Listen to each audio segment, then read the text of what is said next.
오늘 매일 그대와 초대석에는 현직 간호사이며 전문 상담가, 인턴으로 활동 중이신 유재민님 모셨습니다. 안녕하세요. 네, 안녕하세요. 네, 어떻게 지내셨나요? 네, 좋은 날씨 인조이하면서 잘 지내고 있어요. 아, 그렇죠. 진짜 날씨 너무 좋지 않아요, 네. 오늘?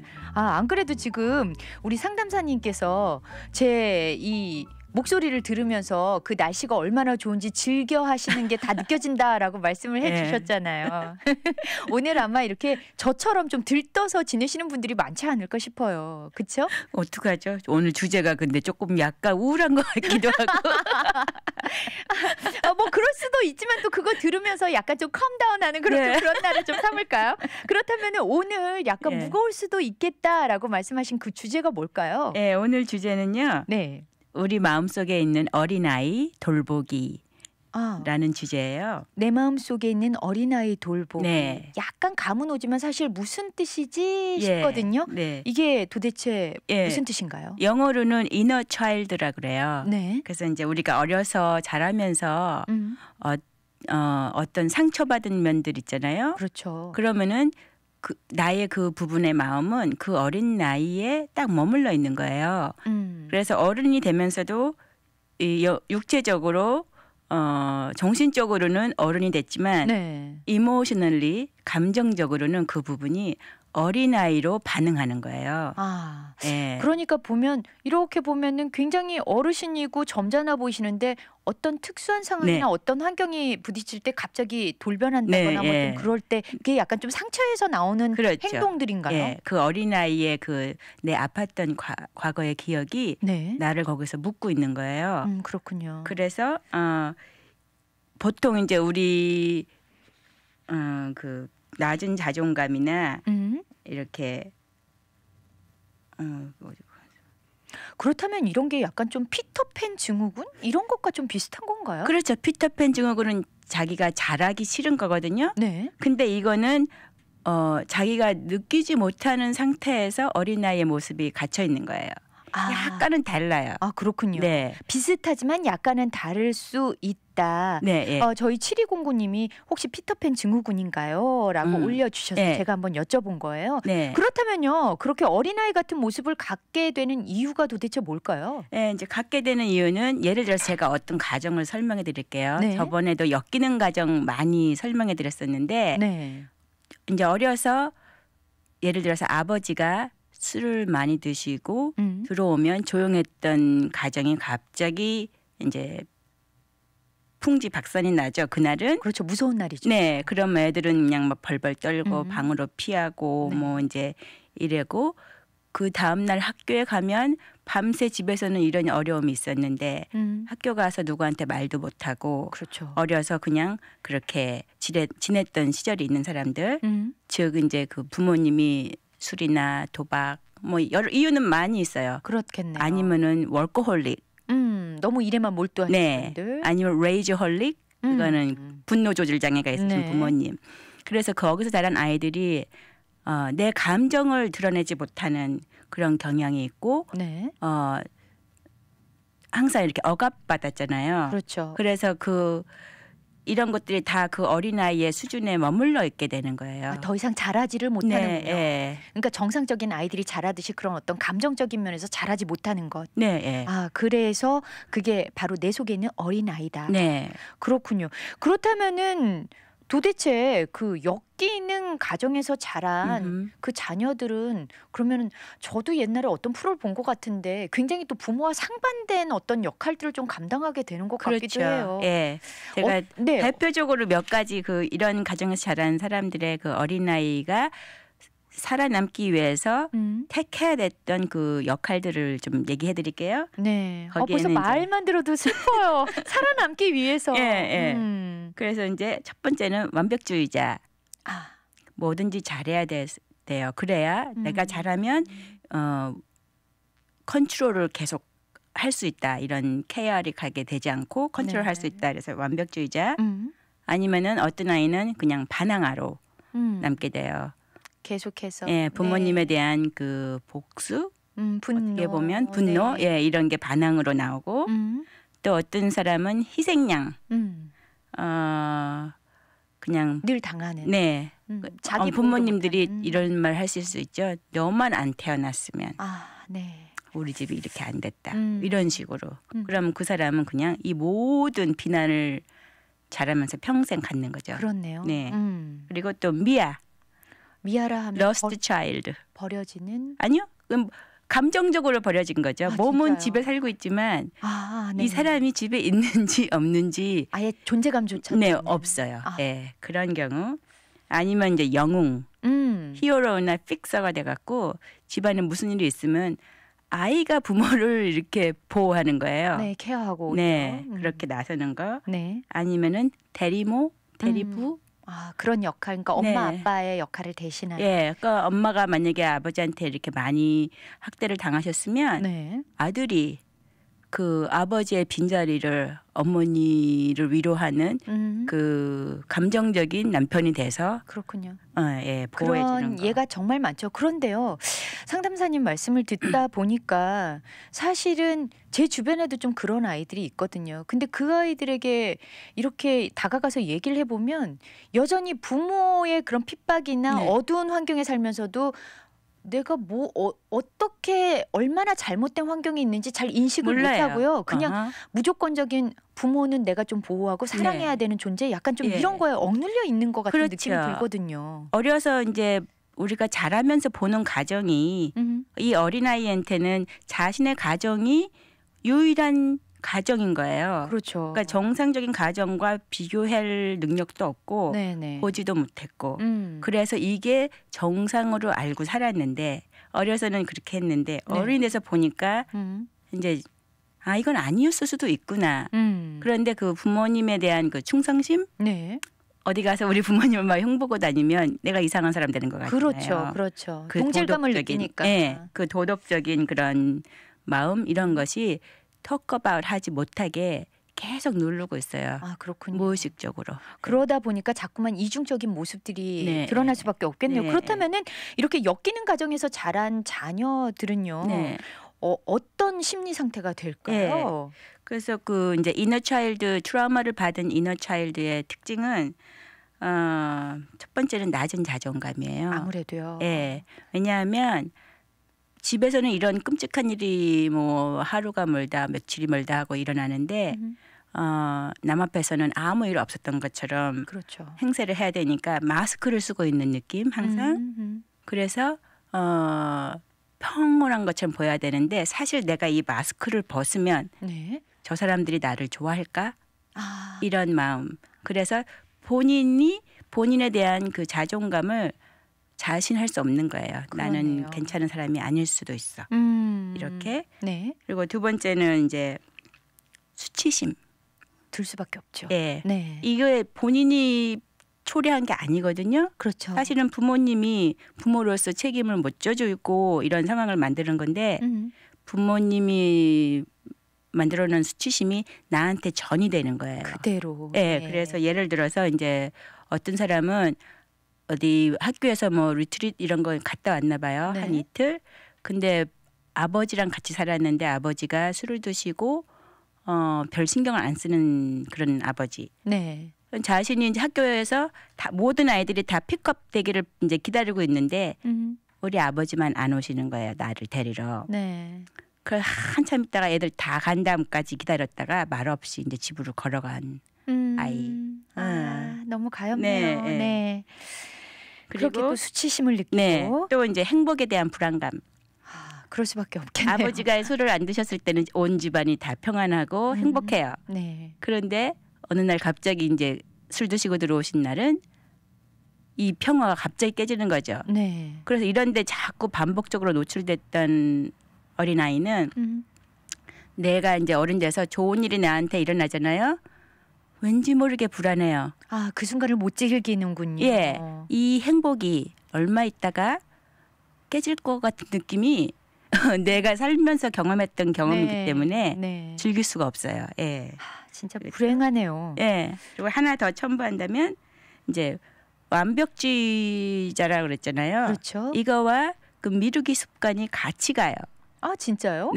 신기하네요. 그러니까 완벽주의 하려면 얼마나 정신적으로 피곤하겠어요. 그렇죠. 항상 내 최선을 다해야 되고 나를 몰아쳐야 되는데 그런데 몸이 안 따라주고 이럴 때는 이제 안 하고 있는 거예요. 잘해야 되는데 잘할 자신이 없으니까 안 하고 있다가 마지막에 데드라인이 오면은 그때 막 서둘러서 그 아드레날린 러시가 올 때 확 해가지고 내요.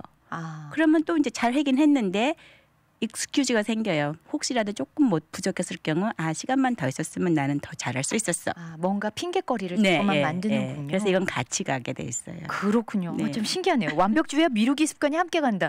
오늘 또 새롭게 배웠습니다. 저희 그러면 노래 한 곡 듣고요. 전한 말씀 듣고 계속해서 이야기 나눠볼게요.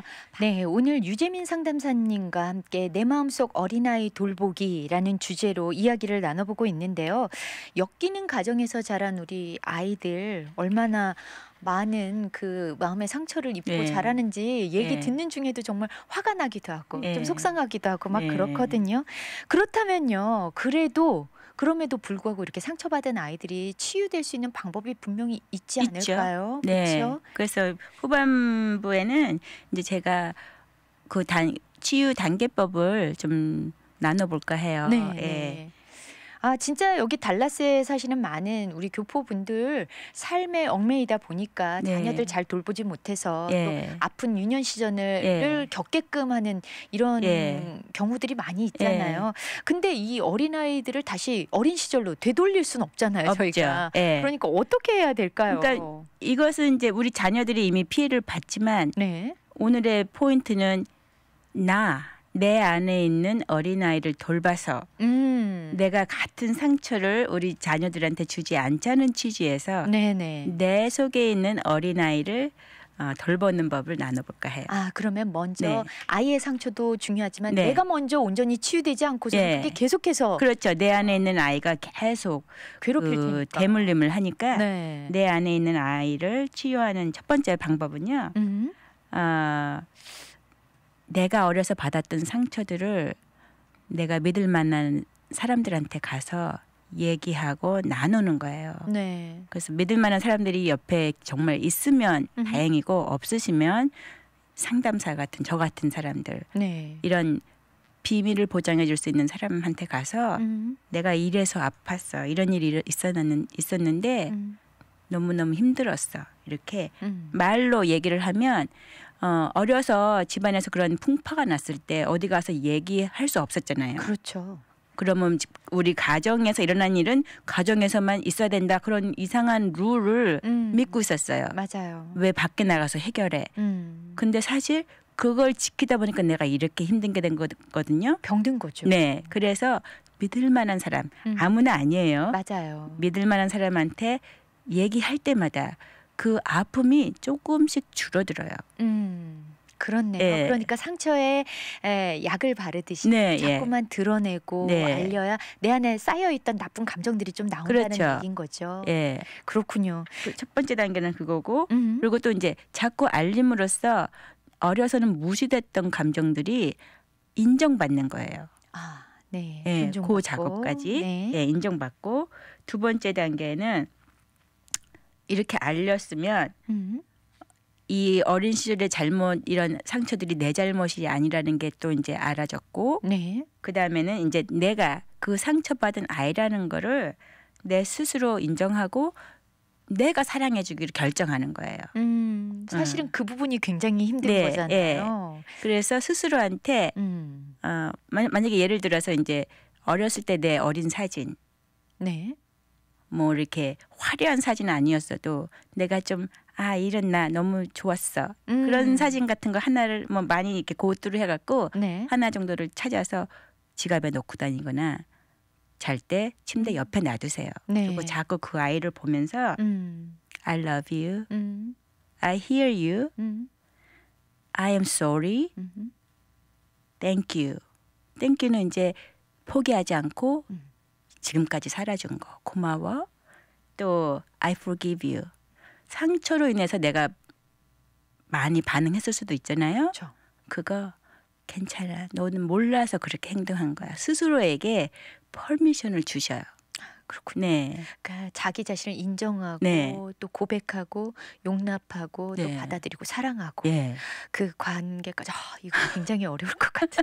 조금 보면 이상한 것도 같아요. 어떤 사람이 자기 어렸을 때 사진 보고 너 예뻐. 난 너 좋아해. 뭐 이렇게 하면은 좀 이상한데 그러니까 우리나라 문화로는 사실 조금 네. 어색하죠. 어색하죠. 그런데 나의 그 어렸던 시절이 사랑받지 못했던 거를 내가 어른으로서 사랑해 주는 거예요. 네. 꼭 필요한 작업이에요. 그렇네요. 아, 저는 얘기 들으면서도 좀 소름이 돋고요. 지금 눈물이 굴썩하신 것 같았어요.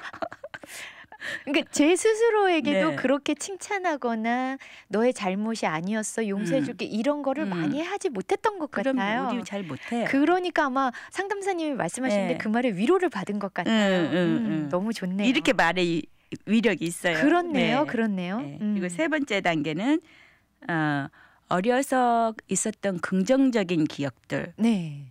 생각해 보세요. 분명히 맨날 상처만 받고 사는 거 아니거든요. 그렇죠. 그런데 이상하게 이게 인간의 습성은 좋았던 기억보다는 나빴던 기억들을 더 오래, 더 정확하게 기억해요. 맞아요. 그래서 내 어린 시절에 즐거웠던 일을 한번 생각해 보세요. 분명히 남보다 좀 뭐 잘해서 상 받은 거 있었을 거예요. 그리고 또 누군가가 나를 참 유난히 좋아하는 친구도 있었을 거예요. 네.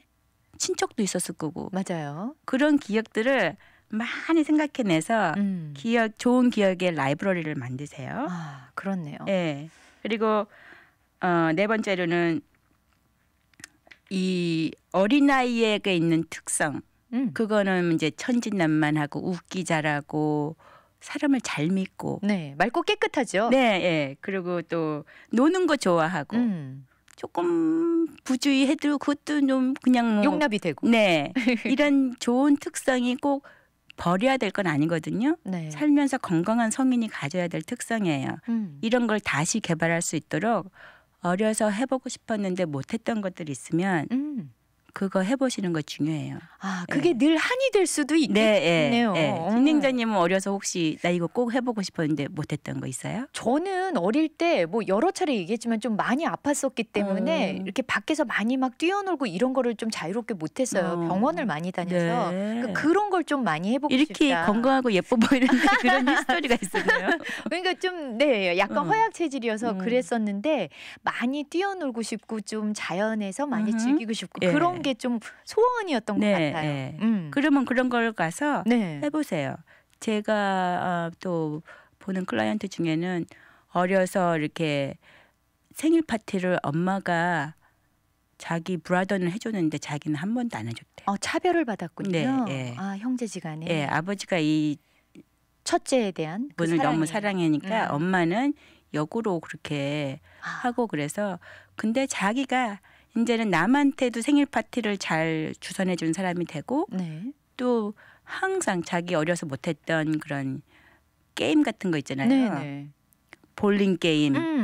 건전한 그러니까 게임 같은 스스로 것. 그런 리그에 들어가서 볼링하고 여자가 롤러 더비까지 해요. 그 롤러 스케이트 타고 축구하는 거 같은 거 있잖아요. 오. 그런 것도 하고 못 해봤던 거를 막 마음껏 지금. 그러니까 본인에게 어떻게 보면 상을 주는 네, 거네요. 나는 이제 어른 돼서 못해 이게 아니라 네네. 해볼래 하고서는 다 해보고. 멋지네요. 네. 또 이제 다른 분들은 혹시 원하신다면 어른이지만 공원에서 그네 타는 거. 네. 좀 아이들처럼. 해맑게. 네. 그리고 미국은 네. 남의 시선을 좀 의식을 덜하잖아요. 네. 그러니까 훨씬 좋을 것 같아요. 그렇죠. 네. 그런 거 낚시 가서 즐기는 거. 네. 이분 인형놀이. 오히려 요새 뭐 피규어며 뭐 여러 가지 모으시는 분들이 있는데. 그래요? 네네. 네. 뭐 그것도 한 방법이 될 수 있겠네요. 네. 그리고 뭐 큰 테디베어 하나 사다가 네. 내 방에 넣어두고 껴안아주고 이렇게 놀아주는 거. 예, 어려서 못 해봤으면 그런 것도 힐링이 돼요. 그렇네요. 예, 네. 그런 거 아니면 뭐 비행기 모형 만들고 또 자전거 타고 뭐 이런 거 다 못 해봤던 것들. 그러니까 유치하다 생각했던 것들. 예. 내가 스스로 나 이런 거 굶주렸어 해보고 싶은데 못했어 하는 거 다 한번 해보시고. 그렇네요. 그러면요 마지막으로요 네. 상담사님 참 이런 이야기를 들으면서 그래도 우리가 아픈 추억 상처들을 피해갈 수는 없잖아요. 네. 이런 것들이 때로는 우리에게 장점으로 또 돌아오기도 하나요? 그렇죠. 어떤 것들이 있을까요? 이게 정말 서바이벌 스킬이잖아요. 그렇네요. 예, 내가 원하진 않았지만 내가 살아남기 위해서 은연중에 배웠던 스킬이니까 이게 또 라이프가 그렇게 녹록지 않잖아요. 맞아요. 예. 인생 살아가는데 나를 더 발전시킬 수 있는 그런 드라이브가 될 수 있어요. 그 역동. 네, 예. 네. 그래서 어떤 고난도 좀 이겨나갈 수 네, 있는 예, 예. 좀 그래서 힘이 예, 될 수 있겠네요. 강한 사람으로 만들어주죠. 네. 아, 오늘도 참 저에게 이렇게 감동을 주셨는데 우리 또 많이 듣고 계신 애청자 여러분에게도 위로와 감동이 되는 그런 시간이었길 정말 네. 간절히 바라봅니다. 오늘도 이렇게 유익한 말씀 나눠주셔서 감사해요. 네, 감사합니다. 네, 다음 시간에 또 뵙지요. 네. 지금까지 유재민 상담사님과 함께한 시간이었습니다. 저는요.